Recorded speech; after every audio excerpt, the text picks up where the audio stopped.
பின்னாடியும் இந்த இடம்லாம் பயங்கரம் போட்டால் அப்புறம் சரியாக போச்சு. சரி நீ காத்தால பூஜைலாம் பண்ணிவிட்டு அப்புறம் ஒரு மாத்திரை போட்டுக்கலாம், டோலோ போட்டுக்கலாம். பெயின் ஹிப் பெயின் இருக்குன்றா. ஹிப் மட்டும் இல்லை, ஹிப் பெயின் இந்த இடம் பேக்கு. அது சைடு எஃபெக்ட்ஸாக என்ன தெரில.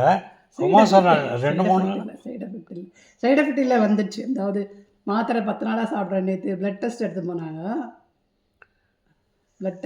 போனாங்க. அது ஒன்றும் இல்லை, லிவர்லலாம் ஒன்றும் இல்லைன்னு சொல்லிட்டாங்க. ஸோ அந்த மாத்திரை சைடு எஃபெக்ட் எதுவும் இல்லை, கண்டினியூ பண்ணலான்ட்டு.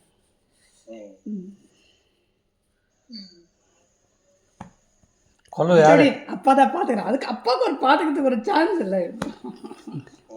தோசை சுட்டு கொடுக்குறேன்,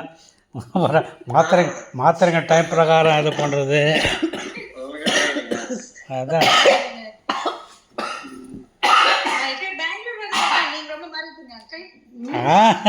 வேற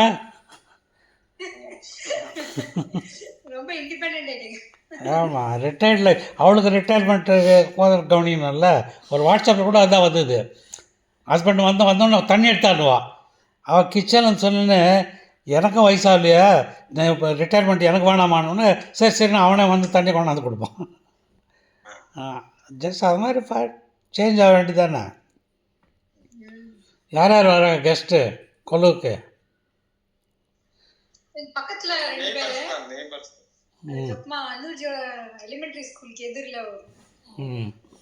அதர் லாங்குவேஜ்காரங்களா இல்லை? நேற்று உமா கூட சொன்னா அவள். இப்போ அவங்க 2 பேரும் ஹாஸ்பிட்டல் போட்டால் இவ தனியாக பஸ்ஸில் போகிறாளா. அப்போது ஒருத்தன் வந்து இந்தியன் பொட்டு வச்சுக்கிறத பார்த்துட்டு பேசினானா. கேட்டாங்க அவன் வந்து எம்எம்சியில் படிச்சுட்டு அங்கே வந்து எதோ ரிசர்ச் பண்ணுறான் தமிழில். அவன் கூட ஒருத்தன் வந்து கன்னடக்காரனா, பிஜாப்பூர்காரனா. அப்போ உமா சொன்னாளா, நான் பெங்களூர் தான் ஒர்க் பண்ணுறேன்னா கன்னடத்தில் பேச 2 பேரும் ரொம்ப குஷியாகிட்டு